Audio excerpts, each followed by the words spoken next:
You're listening to Cards to the Moon, a podcast about trading cards from both a collector and investor perspective. We hope you'll stick around for the ride as we take a deep dive into the state of the hobby, share some hot takes, hopefully some useful advice, and fun stories along the way. Hey all, welcome back to Cards to the Moon. This is episode 150. My name is Clark from 5cardguys.com and 5cardguys on Instagram.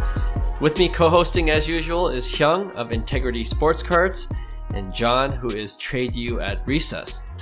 All right, off the top today, I wanted to talk about one of the more talked about insert cards in this year's Topps Chrome Baseball, which, by the way, if you're a listener of the show, our friend and fourth occasional host of the podcast, Will, secured a case of 2023 Topps Chrome Baseball. Yep, and we will be breaking some boxes hopefully this coming week. So we'll see if we hit anything. But one of the things you could hit in this year's Topps Chrome Baseball is the Tacofractor card, which is not being received that well for its design and look because it has random tacos in the background. So first, have you guys seen it and what do you think about the design? And second, more importantly, I think, I heard according to the Collectibles Guru on Twitter, there will be some kind of promotion or utility behind these Tacofractor cards. So it's not just a random thing. It's numbered to 5 too, so it's pretty rare. But no other details have been released so far, but apparently it's forthcoming. So I was wondering if you guys had any guesses what that could be. But first, honest opinion about the Tacofractor card and how it looks. As a hobbyist, you know the answer, right? And I think that's everybody's answer. But I think Fanatics is up to something for sure. It's the biggest news, remember? And yeah. You're right. There is 100% utility. There's apparently the website spelled wrong on the Tacofractor card. It's like the website on the card. It actually is not the website. They missed an S or something like that. So it was a broken link for the longest time. But fast forward, I think it was Ozzy Albies. He tweeted something saying, "Hold your Tacofractor cards." Wow. That's what he said. Ozzy Albies tweeted that. Ozzy Albies. The MLB Atlanta Braves second baseman. Really? Okay. Yeah. So that I don't know. I don't know what the story behind that is, but it tells me that it's a very unique experience or utility that, think about it. It's only numbered to a 5 for a reason. 5. Right. Yeah. So, and it's almost like the Frozen Fractor and the Tacofractor was almost like such a stupid gimmick. And everybody's like, it's such a stupid gimmick. But I think that's the whole point of this whole thing. It's like, if you look at the card, it's like, it's like there's 3 tacos on each side. Like it's a joke, right? Like Frozen Fractor, like -1 out of 5, -2, like, or out of 0. Like what? That makes 0 sense, like we said in the first place. But what I'm saying is, I think that's the whole point. I think they're big, massive cards that have a totally different purpose than what the actual card is. And this is, I think, Fanatics' strength. It's going to be Fanatics' strength. They could create value and bring value through experiences or other ways that they have strength in, right? Kind of like what we talked about, they have to leverage their resources to kind of do that. So I think it's something special. I think there's going to be a big demand for these cards, to be honest. And I just seen a couple on bids too. They're pretty expensive. So I think they're going to be interesting. Whether or not the experiences or the utility is going to be great, that's to be seen. But the way Fanatics was, bringing this news, it was pretty big, right? So I don't think they're going to fall back and it's just going to be this little convention like, Topps used to do or whatever like that, right? Where it's like a smaller kind of thing, right? So I believe that it's going to be bigger than what we anticipate. Interesting. The Albies, I never even heard that. So that's really piques my interest. Yeah. You know what? I forgot where I seen it. Somebody said it was Twitter though. Right? Okay. We'll try to flag it down. What do you think, John? Should we be buying up these Tacofractors? Like, what's going I on? don't think you can. It's so expensive that I don't think it's worth it, really. Right. But who knows? That's the whole point, right? Okay, wait. So I've never seen a Frozen Tacofractor too. I'm looking it up right now, and I can see the design. It's whatever. So to be clear, It's whatever. The Epic promotion is just behind the Tacofractor, or is there a Frozen Fractor promotion as well? Potentially. I think there's going to be both, to be honest, because So it's they're both gonna be- out of 5. So is it going to be like Taco Bell and Dairy Queen or something like that? What do you think? What do you think it could be? You have any guesses? You know what? Like my initial thought is thinking about Tacofractor. You have to think it's like Del Taco or Taco Bell or something where you get free tacos for a year. But that doesn't sound epic to me. So then my next thought was, is there a stadium that's sponsored by Taco Bell or Del Taco or any of the stadiums? Where you, I don't know, go to the game, meet the players, like Hyung was kind of saying off the top, some sort of crazy experience. I think it's knowing that it's Fanatics, it's gonna be something towards, I would imagine something towards that rather than like, you know, a $500, like a VIP party, right? Instead of like a $500 or $1,000 gift card to Taco Bell or to trade in your Tacofractor, right? I personally don't think it has anything to do with tacos. I think that's the whole point. Frozen Fractor, like right. At a 0, Tacofractor. It's like, as a hobbyist, we're just like, absolute no. It's a hard no, right? But then it's like, let's just wait and see. Yeah, thank goodness there is an Epic promotion though, because you're saying Tacofractor is just the silliest thing in the world. Yeah. Thank goodness. You know what? I mean, to be honest, I wouldn't mind a year of Taco Bell tacos. I wouldn't mind. I mean, I think like that's pretty cool. I don't know if I could go every day, but you know, share the wealth amongst friends. Like, hey, anyone want a Taco Bell lunch? Me, that kind of thing. It's like sharing season tickets, But part of me also thinks like, the reaction was so poorly received when it was first announced. The guys behind the scenes like, guys, we gotta add utility. We gotta do something.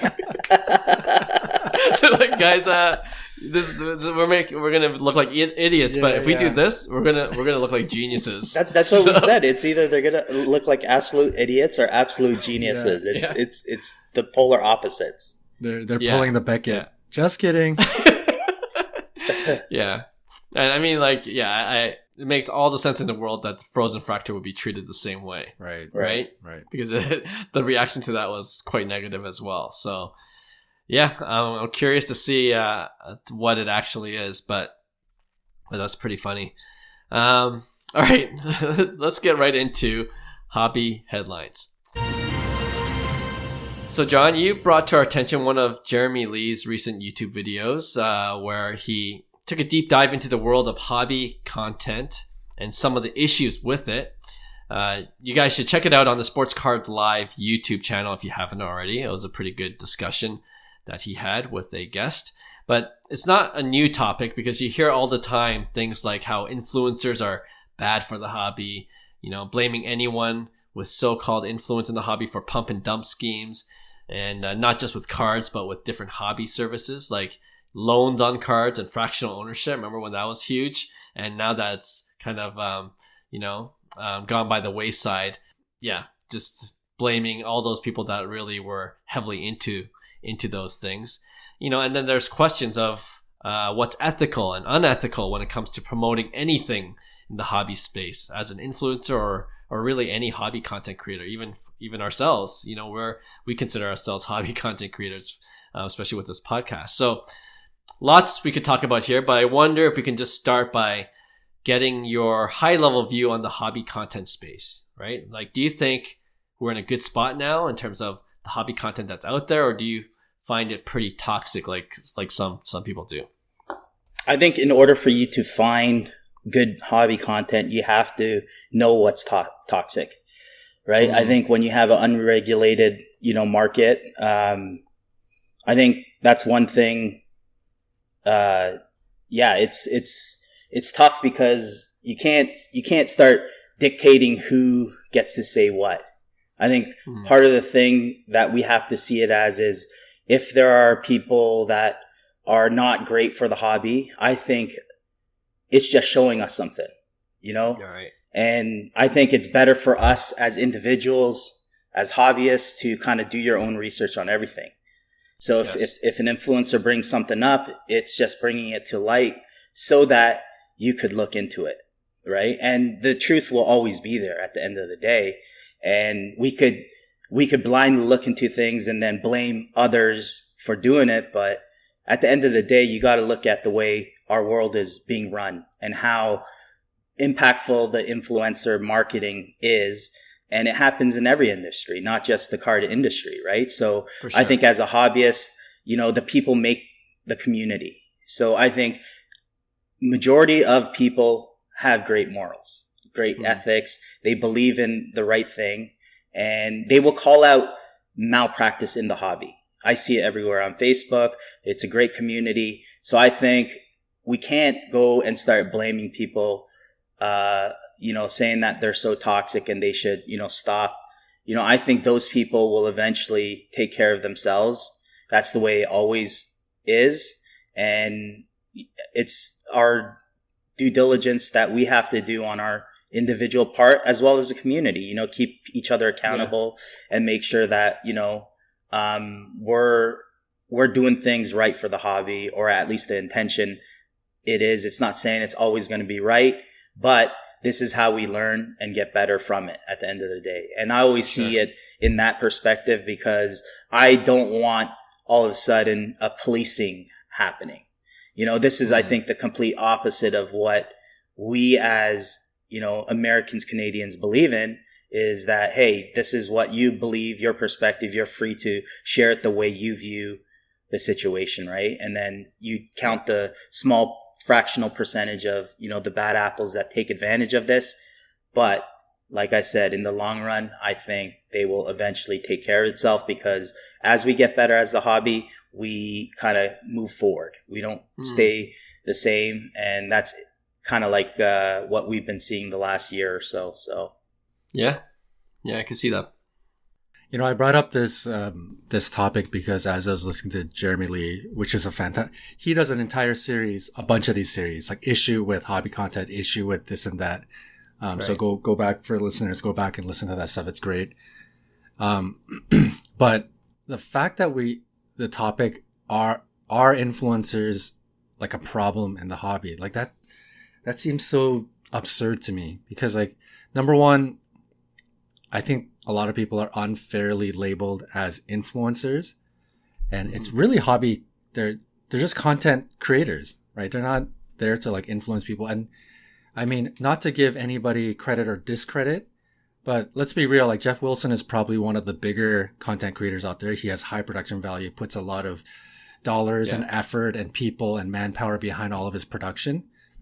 And he's at 200,000, 250,000 YouTube subscribers. Like that's, you know, in the YouTube world of like real influencers, that's like peanuts. Like he's not, I think a lot of times the hate is just so crazy. Just people want to pick on certain personalities, and it's unfair because like he really, I don't know how much he actually does influence. If I'm really guessing, he's not like people, the 200,000 people or the 300,000 people watching, they're watching because he has quality content that they enjoy watching. Right. Yeah. And I think someone like Jeff Wilson, I think he probably got an unfair shake to begin with, because here is this sort of like slick businessman coming in and people are like, oh, here we go. Like this guy's talking about the hobby. He's just this businessman. What does he know? Right. And they just start hating on him. And then if you notice like Jeff Wilson's intro, at the end of his like classic intro where the music comes on, he says like, I'm going to help you profit from the hobby we all love. Like he's actually removed that now, I think, because of all the hate, you know, and perhaps, you know, during this bear market, it is kind of misleading to sort of say that, right? Because a lot of his content is no more about what you should invest in. It's just sort of his day-to-day operation, right? Yeah. Yeah. So there's like, I mean, like, and then things like great curator.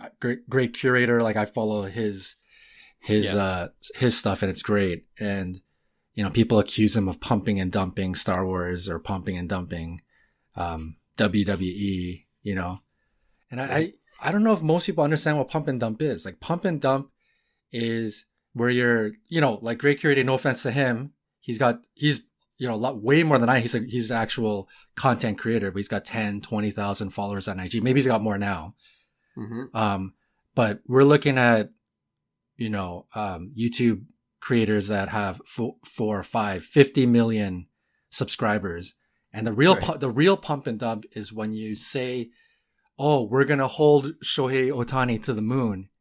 Like, who's holding with me? And then next thing you know, in the background, you're selling at all of your Shohei as you're saying, let's hold, it's going to go to the, like, that's a real pump and dump. Like somebody like Great Curator, he's saying Star Wars is awesome. I love it. He genuinely loves it. Like, he's nerding out on this stuff.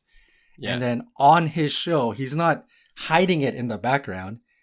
He is selling it in his vlog. Like, he's going to card shows and somebody wants to pay him X amount of dollars for a Hulk Hogan autograph. He's selling it. Like, he's not hiding it in the back. He's not pumping it and then like hiding the dump in the background. Like, that's a real scheme, not selling it in front of the world to see. Right. So I think people really misunderstand what a true pump and dump is. And these guys get so unfairly hit on it. So it's, I agree. Yeah. I agree. I think people that feel that way, I think maybe that contributes to their perception that it's really toxic out there. You know, it's really their perception. And, you know, like, honestly, it's like news, you know, to a certain degree, or not news, but commentary. You know, when you read the editorial page in newspapers or opinions, right? Like, it's good to get both sides, but if there's you know, one quote unquote influencer that just gets you all riled up, you know, and gets you angry for whatever reason, you know, maybe it has less to do with that person and more to do with like how you're receiving the information, you know, and the news. And there's a certain bias that you have towards that person. And maybe you just need to pay attention to someone else, you know, that can not just agree with you, because that would be boring, but like can communicate in a way that you receive it in a more positive way. And so, you know, like and we always say, for every guest that's come on our show, on our podcast, that had a slight interest in creating content, we always encourage them to do so. You know, like it's so early in the hobby still. For sure. And I think maybe that's why, you know, we're beginning to feel like, oh, there's so many more people coming into the hobby content space because it's so early, and, you know, people are still coming in and they're finding they really love it and they want to talk about it. So they're creating content about it. And that's the more the merrier. And that's, you just want more people invested in the hobby. But at the end of the day, like the ones that are going to be more influential or grow in numbers in terms of followers and subscribers, those are the people that are going to be doing it consistently. And they're only going to be doing consistently is because they love the hobby that much. Right. If you don't love it that much, trust me, you're going to do it for a month and you're going to just not produce any content afterwards. It's not worth your while. So yeah, I think we're in a pretty good space. Like, just the fact that I'm seeing new content creators every day on my feed, right? Just new ones, and even them reaching out. Like, a few of them have reached out to me. I just hit the 35,000 follower mark on Instagram, and I just on follower number, maybe people consider me an influencer, but even me, I'm not just catering to the followers. I just want to continue to create content. Right. And, you know, anyone that appreciates the content that we put out here on this podcast or on any of our social media channels, like, you know, there's just joy in, you know, engaging people through the content. That's all what we're trying to do as content creators. So yeah. On the flip side, as a content creator, it's tough. Like, you're just trying to, you know, for the most part, people with the right intentions, they have the intention of just trying to share their perspective because they have valuable insight on the way they see things. And, you know, it's not easy, because a lot of people get scared because of the comments they see, you know, on comments and stuff like that. But I think the important thing is, like, for the content creators, the new content creators out there, it's like, you know, keep at it. Like, you never know where this will take you. Because our world is driven this way. That you got to really understand. There's opportunities that are created because of what value you have to give to your communities, right? So if you feel like you have great value to give, I encourage it. Don't let, the negativity and all that kind of stop you from, doing it, because it's only going to make our hobby better. Yeah.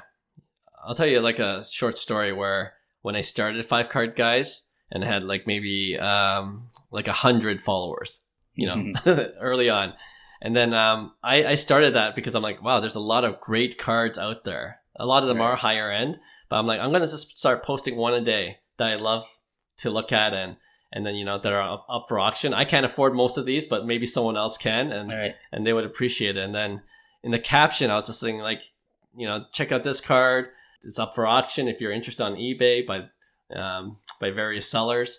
And then I think one of the comments from someone was like, just criticizing the caption. You know what I mean? Yeah. Just like, always. He's like, yeah, really know how to market. You could tell it's a sarcastic way he's commenting. It's like, how many exclamation marks did you put there? Yeah, you really know how to market well, or something like that. if I had saw that comment, I'm like, you know what? It's not worth it. I'm not going to continue. Yeah, exactly.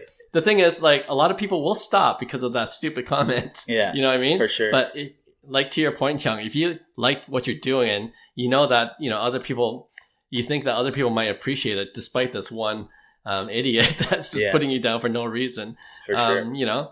That you just, it's another word of encouragement just to continue. And like I said, like I didn't have a goal to hit even 1,000. And then, right now it's 35K, and it's just reassuring when, it's just a bonus for me that there's this many followers. But at the end of the day, I was doing the same thing I was doing when I had 100 followers and up to this point, and we always joke too in the news business too, when I was in the journalism, like half jokingly, you made it when you start to receive criticism. For sure. And Absolutely. it's the same thing with Jeff Wilson. I'm sure he knows that too. 100%. Once you get to a next level, you're like, you better expect even more criticism. Yeah, for sure. That comes with the territory, which is unfortunate. But as a content creator, you just got to take it in too, and just take it in stride. Don't blow it out of proportion either. Mm-hmm. I feel like a lot of hate is birthed from hobbyists or people who are like collectors having a narrow mind of what it means to be in the hobby, or how you should be enjoying the hobby, right? So like if you have one of the, somebody on the extreme side of collecting, like I only collect, I don't sell, I don't profit.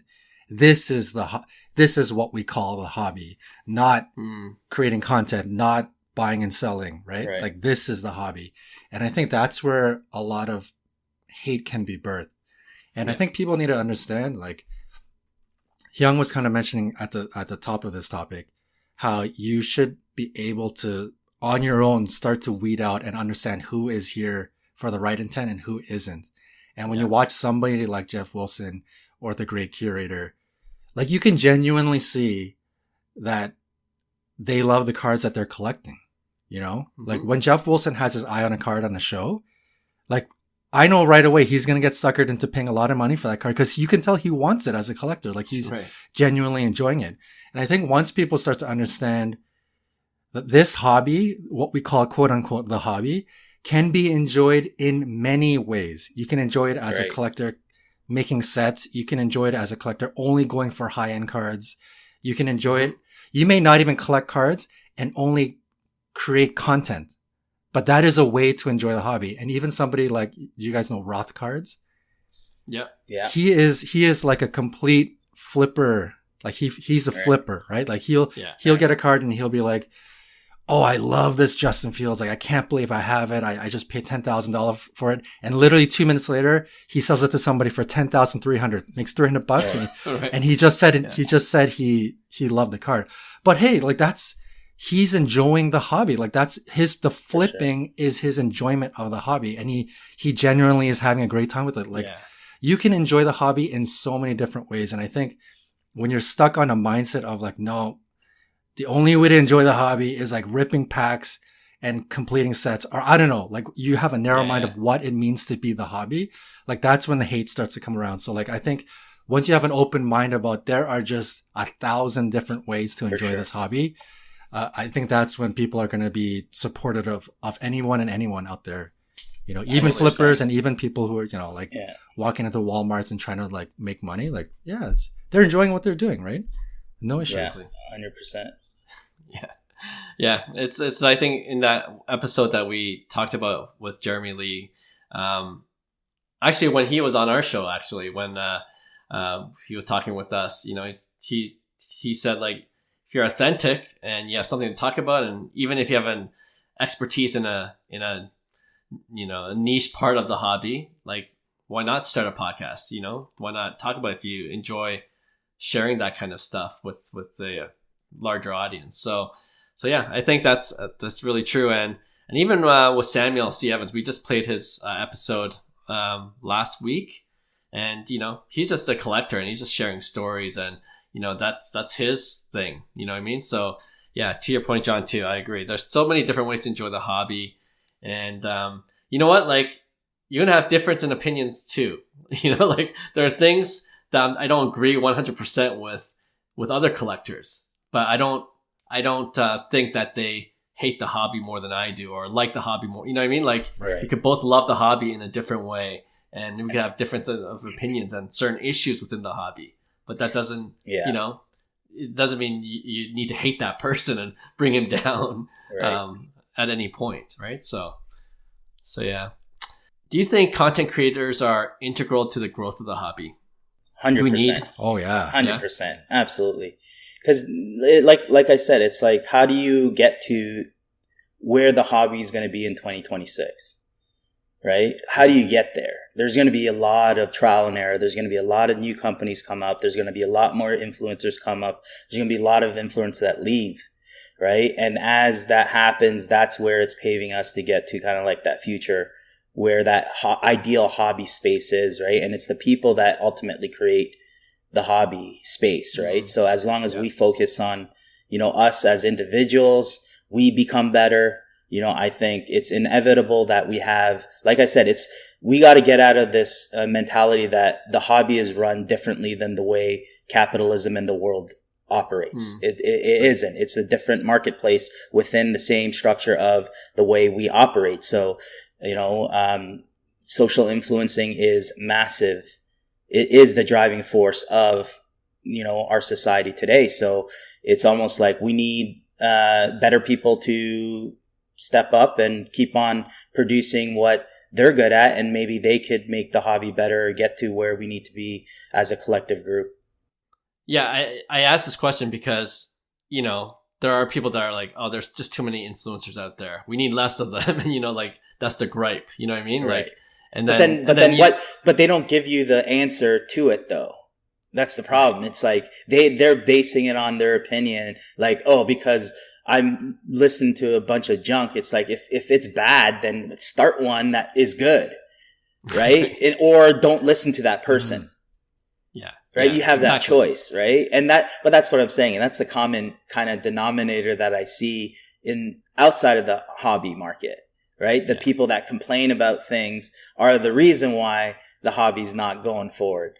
It's ironic, right? So it's like, we got to be better as individuals at the end of the day, hold accountability to ourselves. You know, if there's a influencer that's, you know, ripping people off, I guarantee you they're going to be exposed. For sure. Right? Like the people will speak, right? So you don't have to necessarily get emotionally rattled, you know, because one content creator is not speaking in the same lines that you're thinking, for instance, right? Right.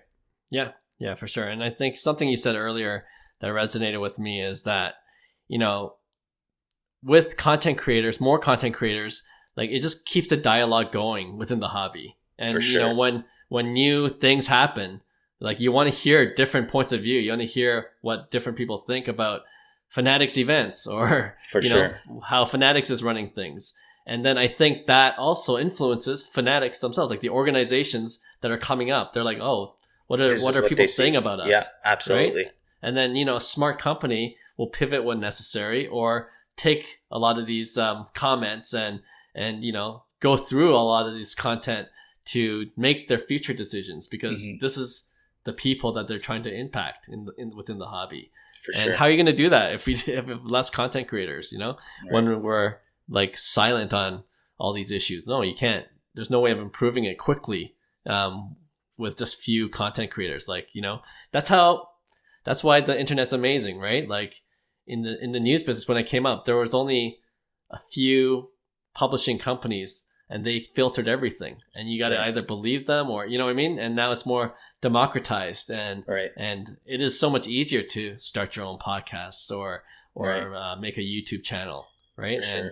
And then like I love seeing people progress as well. Like even for us, we joke every once in a while how our first few episodes were very rigid and we're just trying to find our feet. And now it's more, now we're just talking off the cuff. We have show notes. We look at it for half an hour and we're like, okay, we're good to go. I think we know what we're going to say, because we could just talk from the heart and, whatever way we're feeling at any given point authentically. And we know now that we have listeners who appreciate our point of view and take, and that keeps us going as well, right? So another point I'll mention is like, if like just taking context outside of the marketplace to apply it to the hobby, it's like the easiest way to brand yourself, okay, where you don't explain what you believe in and what you stand up for, is creating content, right? So in my side of the world, content is currency. Right. The more content you have, the more currency you have. It's not, so it's the same way. It's like you could brand yourself in ways where you create a podcast. This is what they believe in. You don't have to repeat yourself of what you stand for. You've been doing it for years. So it actually makes your job or whatever, your brand in the relevant industry, a lot easier, because you're basically putting it all out there of basically what you stand for, what you believe in. And now you're branded in that sense where you have influence. So it's like when you're making that trade, when you're making that deal, it's a lot easier than someone who doesn't exist. You're reputable, your reputation's on the line. So it's on the flip side, there's a lot of positives that go with content creation too. There's a lot of benefits you could reap from the hobby, right? With doing deals. It's not necessarily, you might not have a business in the hobby yet, but it's just a way to build leverage. Yeah, true. Well, speaking of content, like, is there any kind of content you would like to see more of personally or less of personally? I guess it's not just about like, oh, this is better content, but like where you think there's a void, like where, there could be more people coming into the space to really focus on this area of the hobby. And I would love to see more content on it. Right. Or is there, on the flip side, is there a lot of the same kind of content out there? Maybe we don't need as much of that. Oh, that's a good question. I think there's a lot of content given what we know about the hobby. But I think that's going to change as, companies like Fanatics, change things up as well, because now there's new content. There's things that we haven't discussed before. There's new things that potentially can happen, like what we were talking about, the Tacofractor and stuff like that. People are looking for opinions. They're looking for, different viewpoints on stuff like that. They think one way. So yeah, I think, to your point, I just think that, you just have to kind of, get it out there. And I don't think there's any threat per se. Yeah. For me, when the hobby was in its like 2021, when the hobby hype was, out of control, like there was a lot of like, invest in these cards, or, like essentially like, what cards are going to go up and what you're investing in. There's a lot of those. And, like, to be honest, this came from pretty much everyone, like whether you knew about cards, it didn't, like, you just didn't know how much knowledge any of these guys have, but they're just pumping whatever they thought, could go up. Right. And like now with the bear market, you definitely see a lot less. Even Jeff Wilson has kind of pulled back on that. Right. Like so I don't mind not seeing as much of that. On the flip side, I don't mind hearing people think and, share their opinion of, oh, I think this card's going to really go off. Like at the end of the day, we kind of talked about this before. It's your decision whether you want to make a move on that card. Don't blame anyone with that opinion and say like, oh, when it goes down, you're like, oh, I believed in this influencer, right? So I don't mind people sharing their opinion on that, because I believe in being accountable to yourself. 100%. But for me, I was thinking when I was thinking about this question, I really like what we kind of do on our podcast, because we interview just different people in the hobby, like different collectors, see what their stories are.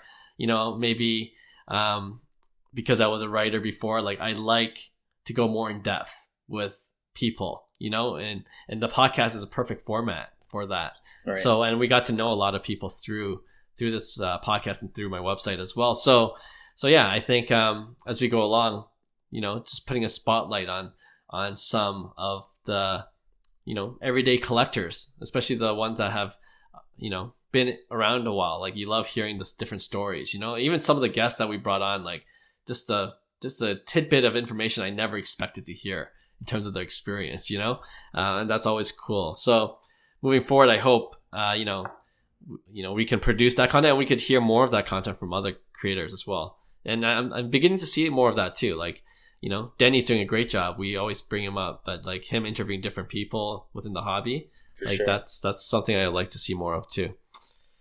John, anything for you, like in terms of what content you like to see more of? My favorite content lends itself to what I enjoy in the hobby, which is trading. So seeing people go on the show floor, I think seeing all of the, especially the national, and especially, my favorite, Jeff Wilson's content, my favorite content that he has is the ones where he goes to the show floor and buys like a grail card. Right. He picked up the LeBron Gold Refractor, traded a bunch of assets and got to a deal. Like, I love watching that stuff. I love watching big deals go down. So that stuff is right down my alley, even though I don't wheel and deal big deals like that, but it's nice to try to live vicariously through these guys. Right. But the stuff that you said is good. I mean, I think as we move forward, a lot of people are going to get a lot more creative in the type of content that we see. And I'm looking forward to it. So creative that it's things that I can't think of right now. But I think that's the stuff that I'm really looking forward to. And as more people get into it, there's going to be a lot of folks that are very good in front of the camera, very witty, very personable, and have lots of character. And these types of personalities will start coming out into the hobby. And I think that's going to make the entertainment value that much more special, right? You're going to see maybe like guys that are funny and kind of like have that comedic side to them that brings sort of like that entertainment value to some of the content that they create. Because right now it's mostly, regular Joes like the three of us that are creating content. But once you get maybe like a Kevin Hart or something that's into it, I think that's going to really add to it. So I'm looking forward to the all sorts of different content that'll be in front of us in the future. Yeah, no, for sure. I'm looking forward to that too, especially as the hobby grows. Yeah, you hope to see more diverse group of content creators out there. And I think for us too, the last thing I'll say about this is, like our podcast really caters more to like more issues based within the hobby. We like to dive deeper into some of the things that are going on in the hobby, and I like to hear different points of view. People don't have to agree with how we feel, and even amongst ourselves, we don't necessarily agree about everything. I could care less what you and John think, Clark. Yeah, he just if you saw a recording, he just walks off the screen for some reason. When we're talking. No, when you're talking, I just grab a glass of water. I don't need to listen to this. I'm just here for my time. No, that's not true for all the people listening to the podcast and planning to send hate mail towards Hyung after this. But no, like this is like just issues like having this long form kind of discussion is pretty interesting to me too. So hopefully more people can be engaged with that kind of content as well. All right, I thought we could wrap up this kind of segment, today's hobby headlines, in a positive way by giving maybe a quick shout out to some of the content creators we enjoy. Anything off the top of your head in terms of like, this content creator is doing a great job. Man, you know me. I'm kind of busy, so I don't consume a lot of hobby content. But I will say, like I said, we bring it up. Denny is on my top of my feed all the time, so I always get Denny's content. He's being constantly putting it out there. And what John said, it's the kind of like the character that he brings to the table. He brings a lot of humor to the table, sure. And I think he's doing a phenomenal job. So it's absolutely working in terms of algorithm, because it's trending on mine. So agreed. Will needs to make his own content. Oh yeah, Will definitely needs to be. He'll be He'll be our spin-off guy. You know what I mean? Yeah, totally. He started on our pod, but he just gets his own spin-off podcast. Yeah, totally support that. One card guy. Yeah, I would love that. Anyone come up for you, John? I'm gonna second our boy Danny. He's hustling, man. I like the stuff, and like Hyung said, he has a personality for it, so he's perfect. This is right down his alley. For me, I enjoy Great Curator. Like, I actually enjoy Great Curator and Jeff Wilson because for me, I honestly see how genuine they are. They enjoy it, right? Even if they're making money and they're trying to profit off of it, you can genuinely see that they enjoy what they collect. They enjoy going to the shows, meeting people, buying up really nice cards.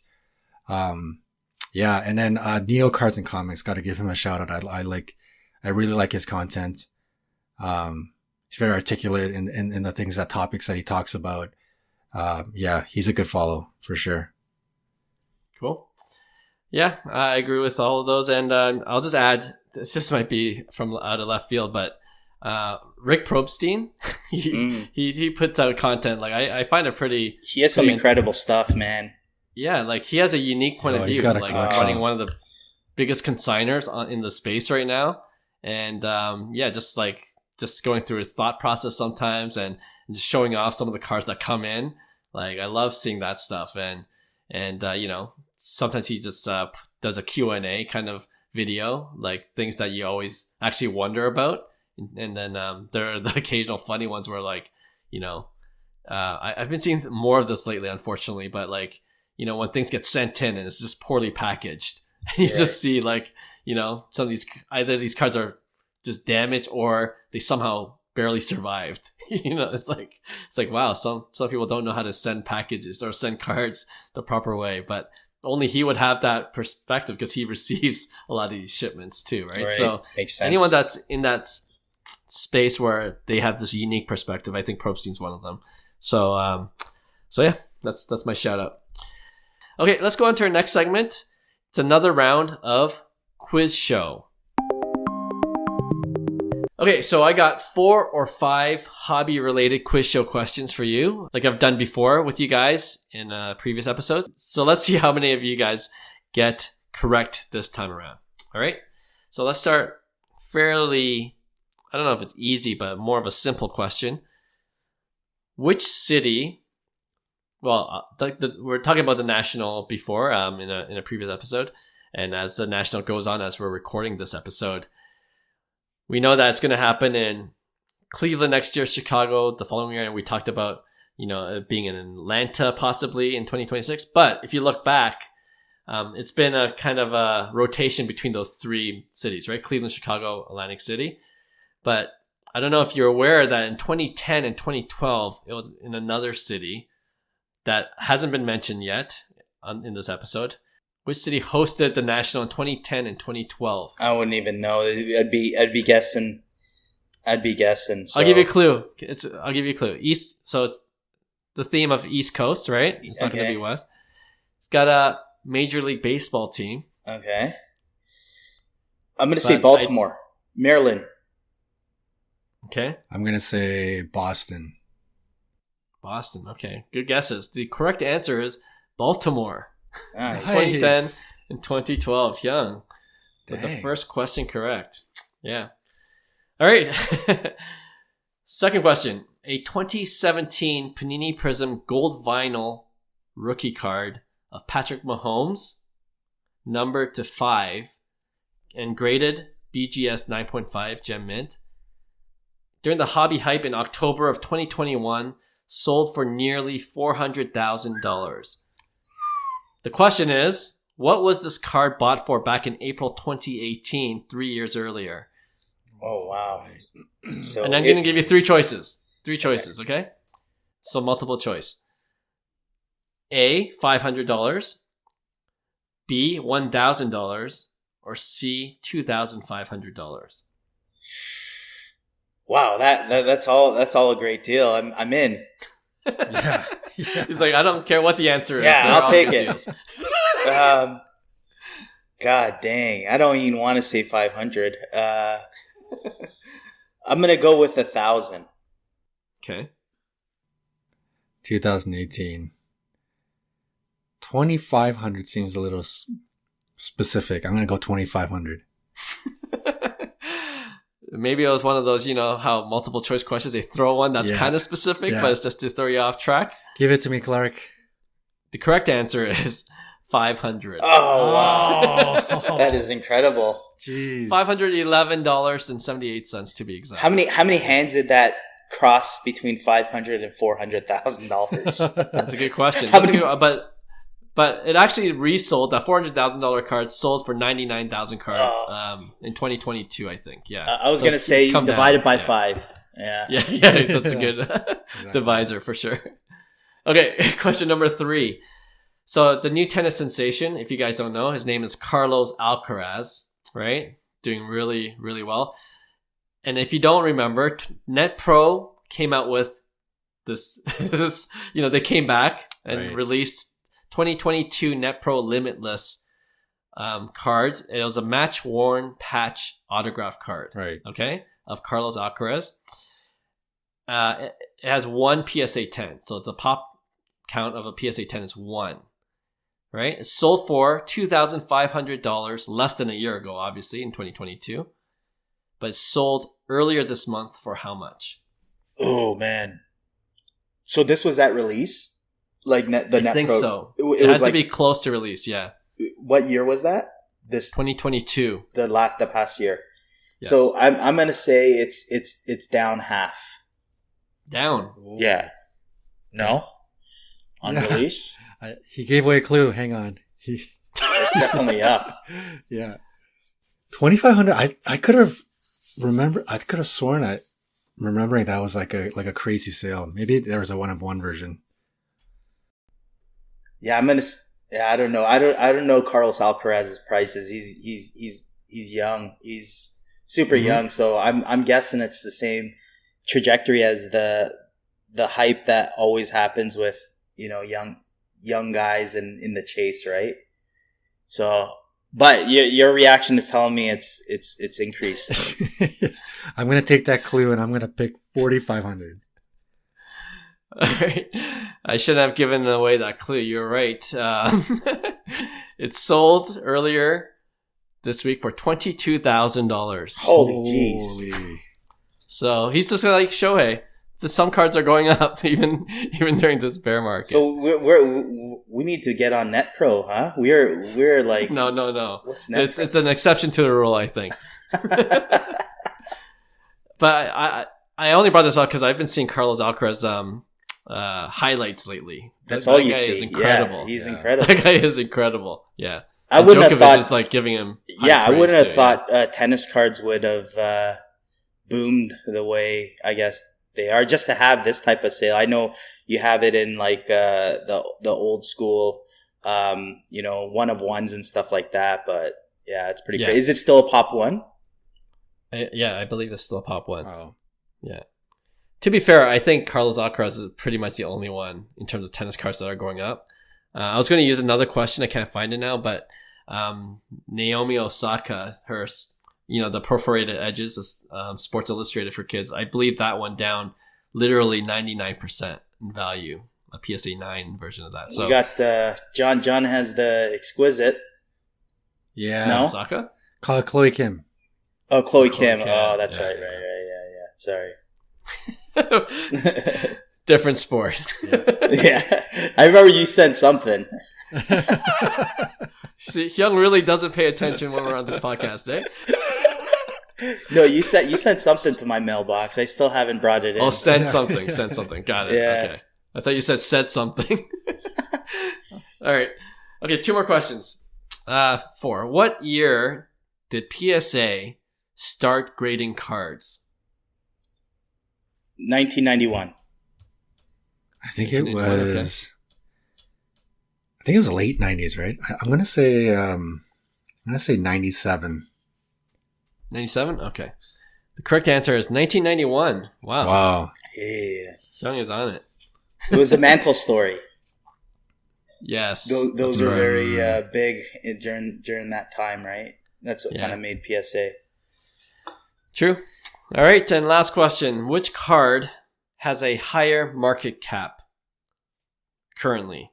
All right. So you got to think about the price of the cards that sold at and the pop count. The 1952 Topps Mickey Mantle PSA 9. Okay, the iconic 1952 Topps Mickey Mantle PSA 9 versus the 1986 Michael Jordan Fleer rookie card PSA 10. 2 iconic cards, one very low pop count, one a little higher. But what's the Jordan pop count at around? Probably 318. 318. And the pop count for the Mickey Mantle PSA 9 is 6. Oh. So I'm gonna say, quick math. yeah. I would have to say I would say the Mickey Mantle. Really? I would say the Mickey Mantle. Yes. What does the Jordan go for right now? $100,000? I haven't checked recently, but is it for PSA 10? It's got to be like 85 plus $100,000, 115 around that number, right? $100,000 times 300 pop count. That's 300 million market cap. No. Is that math wrong? Yeah. Sorry. Yeah, you're looking at 30 million market cap. That's where I would put. I would put the Mickey Mantle at. Oh, $100,000 card times 300 cards. That's market cap, right? Am I wrong? Well, No. Anyway, this is riveting for our podcast listeners. This is what happens when you record these idiots with their math. At 11 p.m. Yeah. Okay, whatever. I'm right. good. I'm saying Jordan. Okay, Jordan for John and Mantle for Hyung. Yeah. The correct answer is Mickey Mantle. Oh. 72 million is the market cap for Mickey Mantle PSA 9. And the Jordan PSA 10 is 64 million. 64. Just close. But yeah.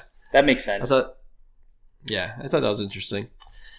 All right, that's another round of quiz show. Wow, usually to get 2 answers right is good. So Hyung got 3. That's I think that's a record. Pretty good. I think last time you and Will did it, John, you guys got 1 each or something like that. These are so random. These questions, it's like I probably have 1 right in the history of your quiz show. Don't worry. That's a quiz show. There's a bell curve on it, so don't worry. Yeah, you get bumped. I'm gonna bell curve up to 2 right. All right, let's end off this show with our regular weekly segment we call Pick One. And this is when we usually choose 2 cards and we pit them against each other and we decide which one we would rather invest in. John, we'll start with you because we got 2 from a listener that we'll use for today's show afterwards. So, John, do you want to start things off? Yeah, let's do it. So I'm gonna say, would you rather have the PSA 10 of a fair? So we're not talking modern cards. Think of more rare cards. Would you rather have a PSA 10 version of a rare card, or that same rare card, PSA 10, with an auto 10 at double the price? So I don't know. We can think 89 Griffey. You can think even something like Derek Jeter SP foil, right? Like a rare PSA 10, but then an auto version at double the price. Like IP auto, I guess? Yeah. Yes. So a 10, PSA 10, but double the price. So if the Derek Jeter is 140 grand, then you'd pay 280 for the IP auto. So for the vintage, for sure, I'd rather have the auto for the vintage. like when I say vintage, the Jeters, the Griffies, like if I had a foil autograph 10-10 Jeter 10-10, like that's insane. Same with the Griffey. There's 2 of them out there, right? But I had that Mookie Betts I sold. I personally like in-person autos. I think they don't, the newer cards, I think they're a lot tougher. So it's like Griffey's cards is very, very difficult. That upper deck, you're not going to see that again. There's no way you'll get that card made again, right? So there's 2 in existence. So I really like the scarcity of it. I think autos in the older generation, because it wasn't like we have Topps Chrome autos or Bowman Chrome autos now, back when in the 90s and stuff like that. So those older cards, 100%, I'd rather have the IP auto 10-10 at double the price. At double the price, yeah. Yeah, I think I'm going to agree with what Hyung mentioned, especially with the cards that are, any rookie card where you don't see, as many autos. And obviously we're talking about like the 1989 Griffey. Yeah, it's exactly that kind of card for sure. Seems like the double the price seems a bit steep just for an auto, but if I could afford it, I'd rather have that. But if it was like the Mookie Betts that Hyung used to have, like Mookie has a Bowman Chrome, right? He's a Top Chrome's like Heritage auto. I wouldn't pay that premium. So when I think about the IP autos, I think about older cards anyway. So yeah, I'll pay double the price for it. Yep. I brought up this question because I was actually, speaking of content, I was watching Jeff Wilson's most recent one where he purchases the Joe DiMaggio. Mm-hmm. And made me think about the hobby logic that we all went through back in the 90s, where autographs seemingly would devalue cards.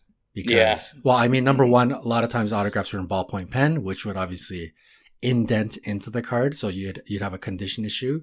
But a lot of purists at the time would say that's not what the card was altered. Meant to be. Yeah. It's basically altered, right? Yeah, exactly. But it's come a long way because now clearly, even based on the 2 of you, your answers, it's come back around where the IP autos are valuable and they do add to the card, which it should. I mean, like, even the thought of it, like you have your favorite rookie card by a player that you really like, and they actually had that card in their hand and they signed it. Like, come on, that's pretty amazing. So I'm with you guys. I'm the other way. It's I'll pay the double the price, and we're going with IP 10-10 for sure. It's a good question because if you asked me 6-7 years ago when I got back to it might have been different. Into the hobby, a little bit different, and like Hyung knows this. I'm like, IP autos, I don't feel it. I'm not feeling it, and now I feel like I've come a long way since that time. So I definitely appreciate them more. All right, so we have the next 2 from Ed Reddington, who is a loyal listener of the podcast. So thank you, Ed, for listening to every episode. And he submitted 2 questions, which I thought would be good for a pick one segment. The first one is, I think this is a general. He doesn't have any player in mind, but it's more of just a general card. So on one side, you got a PSA 10 base first Sapphire autograph card. Okay. Or on the other side, a PSA 9 True Blue, number to 150, of course, autograph card. Is it Bowman Chrome first or Topps Chrome rookie? I'm guessing, it doesn't say. That makes a difference. Are they both? They're both blue? Well, yeah, Bowman. Well, Sapphires in 2019 was white or clear, or that atomic look. Technically on the rookie side, but Bowman Chrome with Sapphire has always been the blue color, I guess. I think it's referring to Bowman Chrome because he said both would be a color match. Right. Okay. So it had to be blue in both cases. Yeah. Okay, makes sense. So Bowman first, Sapphire, PSA 10 versus a blue. True Blue, PSA 9, number to 150. Oh, man. If the auto's good, I'm picking the blue, cracking that out, going to BGS, and going with the blue PSA 9. Because most likely it's a min gem with the auto 10. That's so true. I'm going to go, I'm especially with first chromes, what I've noticed is true colors always will sell for a premium. So your true reds, your true orange, your true golds, your true blues. Those are kind of like the highest in demand. And then, some people like greens. I don't mind greens. I think they're super underrated, but yeah, stick with those four in terms of like first chromes. I think you'll do well. I think sapphire kind of came as a secondary product, and it didn't have as much allure as the 2018 kind of sapphire, and that was rookie. Bowman sapphire kind of came afterwards when, after the hype. So I think it's more gimmicky. It doesn't have the same sapphire that it was meant in like 2018 in the Topps Chrome release. So I'm going to say true blue for sure. Okay. Yep. Yeah, my answer would apply to both Bowman First or Topps Chrome, and it's I'm with Hyung. We're going true blue at PSA 9. I think as we go into the future of many different parallels and many different subsets of the main flagship set, I feel like there's going to be some fatigue, and you can kind of already tell there's some sapphire fatigue, but because they create sapphire of everything. Like they even create Star Wars sapphire. So I feel like as that fatigue sets in on a lot of random parallels and subsets, there's going to be more and more narrow focus back at original colors like gold, true blue, red. So it's true blue.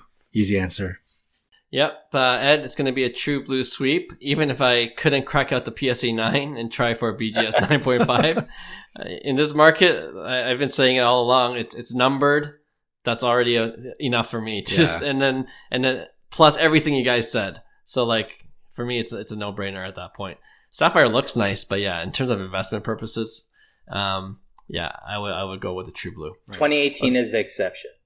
2018 for sapphire. Sapphire, yeah, and that's Topps Chrome sapphire, not like first chrome like right. Bowman, right? Like Topps Chrome sapphire when it first became a set, it's the Acuna, Ohtani, like. Huge chase. Glaber was in there too. He was a big chase as well. So, but Ohtani and, Acuna led that big 2018 Sapphire, release. So they're selling for $12,000 a box, just to give it to perspective. Wow. Okay. So you could still buy it online, $12,000 a case. You might hit an Acuna or Ohtani. That's crazy. Let's take the risk, boys. That'll be a great video. Speaking of content creation, that'll be a good one. It's for the views. It's for the views. All right. He sent in one more. This is of a specific player, Ronald Acuna Jr., who's NL MVP top candidate right now. He asked, do you think the better investment is, on one side, the PSA 10 bat down rookie card, which is iconic in its own way, right? Or he says the PSA 10 Topps Chrome Refractor autograph card, number to 499. Okay, I was a huge Acuna collector. I still consider myself a huge Acuna collector, even though I've sold every single one of my Acunas. Okay. It was for the profit, but when I think about it, it's one of those Acuna bat down is one of those cards you would like to have in your collection just to have that Acuna flagship true rookie card. But I think Topps Chrome autos of Acuna's are so underrated because he doesn't have many on-card autos after, because all updates in 2018 are sticker autos, and Topps Chrome never really got the love because everybody was after Sapphire. Everybody was actually after his paper stuff. His paper stuff was actually way more popular before the whole COVID hype. And then it was a switch to Chrome all of a sudden, right? So I think in the long run, like a Topps Chrome Refractor auto of Acuna, I think that's a great card. I would rather have the auto in Chrome over any paper parallel, let's just say. And that's just a base card. And because bat down, there's still a lot, right? So the price is going to fluctuate based on his performance, not scarcity. There's too many out there, in my opinion, even though it's an SP. Right. Yeah. Which one is his refractor auto? Is that the shrugging the shoulders? It's where no, that's update. It's where he's swinging the bat. Okay. Like he's in the middle of swinging the bat. Yeah, on the camera facing his backside when he's swinging, Right. Yeah, I'm with Hyung. It's going to be refractor auto, similar to the points that Clark made, numbered out of 499. It's got an autograph on it. And as iconic as the bat down is, like Hyung was mentioning, paper, I think it's losing a lot of its luster, especially base. It is an SP, but still sort of like got that base sort of appeal versus like a refractor auto. So, I mean, bat down is still a great card. I'm not going to discredit it that much, but yeah, I'm going to still say refractor auto out of 499. All right. And another sweep. All right. I don't know if this helps you or it doesn't, but personally, I don't know. I never got the appeal of bat down. I'm going to tell you truthfully, and I'm like, yeah, so it's bat down. Well, I've come around more so with the white jersey. Like, I think that looks sharper, such a great, classic looking card. Whereas the bat down's like, you see more of his number and his back of the jersey, and you don't see anything else really. It's a little awkward. The big thing with the bat down was Acuna wasn't in Series 1. So 2018 Series 2, he was released as a short print, right? He just made Series 2 as kind of like a backhand. So there wasn't a big, and then update was what they would consider the bat up, right? Topps update. So that was kind of like the mass produced rookie card. Gotcha. And then you got the paper parallels, and then Topps Chrome kind of came with a different image. And then the only parallel to the bat down is the sapphire, right? So, which is such an iconic card in itself and the rarity. So I think in the Acuna, one, the image is amazing. Like it is such a iconic image in my opinion, but yeah, there's a lot of history from a hobbyist standpoint. I think the Acuna collectors, they value the bat down like so much. And I do too. I think it's such a cool, I still remember when I was chasing in Series 2, the bat down, and you pull it and you'd be so excited. So yeah, it's probably one per hobby case. To each their own. I still don't get the bat down, but look at the sapphire one. It looks pretty sharp. Oh, the sapphire! It just makes it pop more. Yeah. Right. So maybe that's all the difference I need. But yeah, it's like at 3,500 now for a PSA 10 of that sapphire card, so it's a lot more. But I'm sticking with the Topps Chrome. I agree that's underrated. I believe it's on card auto too, right? On card auto, yeah. But it's when he started scribbling with his left hand. And so despite that, I'm going with the Topps Chrome, and it's numbered to 499, of course. All right, thanks Ed for those. And if you guys have a pick one that you'd like for us to debate, just DM us on our Instagram page at Cards to the Moon, all one word, and we'd be happy to look over it. And we always enjoy receiving all the feedback and comments sent our way. So that's it for today's show. We hope you enjoyed it. If you haven't rated us and you enjoyed this particular episode, you can always do so on Apple Podcasts and on Spotify. We appreciate the 5 stars. All right, we'll see you again for another show next week. Bye. Hey, thanks for listening to Cards to the Moon. We'd really appreciate you subscribing to our podcast wherever you listen to your podcasts. And you can also connect with each of us on Instagram at 5cardguys, or you can follow Hyung at Integrity Sports Cards, or John at TradeU at Recess. You can also check us out at 5cardguys.com. Thanks again, and hope to connect soon.